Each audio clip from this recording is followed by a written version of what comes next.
Өлкөнүн башкы прокурору Максатбек Асаналиев Жогорку Кеңешке 2024-жылы прокуратура органдары тарабынан мыйзамдын негизинде аткарылган иштер, санариптештирүүдөгү жумуштар, көп сандарды камтыган фактылар менен бирге жүргүзүлүп жаткан иштери туурасында маалымат берди. Башкы көзөмөл органынын отчетунан кийинки талкуу учурунда депутат Дастан Бекешев талкуу жараткан Ататүрк паркынын тилкеси 2024-жылы аныкталып, курулушка тыюу салынганы менен ал аймакта жайгашкан башкы прокуратуранын имаратынын жанында бизнес борбордун курулушу башталганына токтолду. 24-жылда Ататүрк парктын чегарасы маселе чечилди, бул жакшы маселе.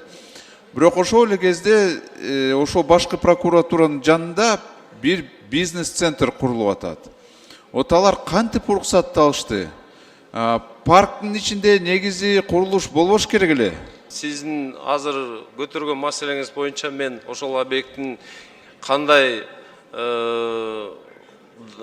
иш кагаздары, кандай уруксат кагаздары бар экенин мен текшерип чыгып сизге жазуу түрүндө жооп берейин.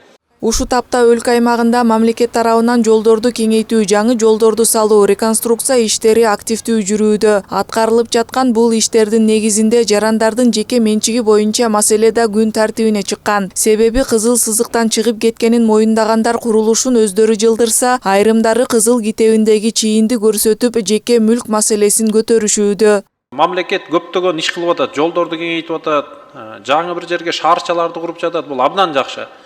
Кызыл сызыктан өткөн кайсы бир жеке мүлк болсо, ал жөнүндө мен ойлойм, албетте андай эч качан кылбаш керек эле адам, ал мамлекет өзүнүн ишин кыла берет. Бирок илгертен документи бар, жеке мүлккө болгон актар бар адамдарды мен оюмча силер коргошуңуздар керек. Ушул боюнча позицияңыз кандай? Менчик укугу каттоо жөнүндө госактысы болсо, ошол менчик укугу же сот аркылуу же тийиштүү жергиликтүү бийлик органдары тарабынан бекитилген болсо, сөзсүз түрдө эгер мамлекеттик муктаждык алабы, мамлекеттин кызыкчылыгын алып коебу, ал жерде сөзсүз компенсация маселеси каралып төлөнүп берилиш керек. Же болбосо ошол жерге болобу же мүлккө ылайыктуу башка жер же башка мүлк катары берилиш керек. Анан жана кызыл сызыктан мыйзамсыз өтүп алган же болбосо ошол жерлерге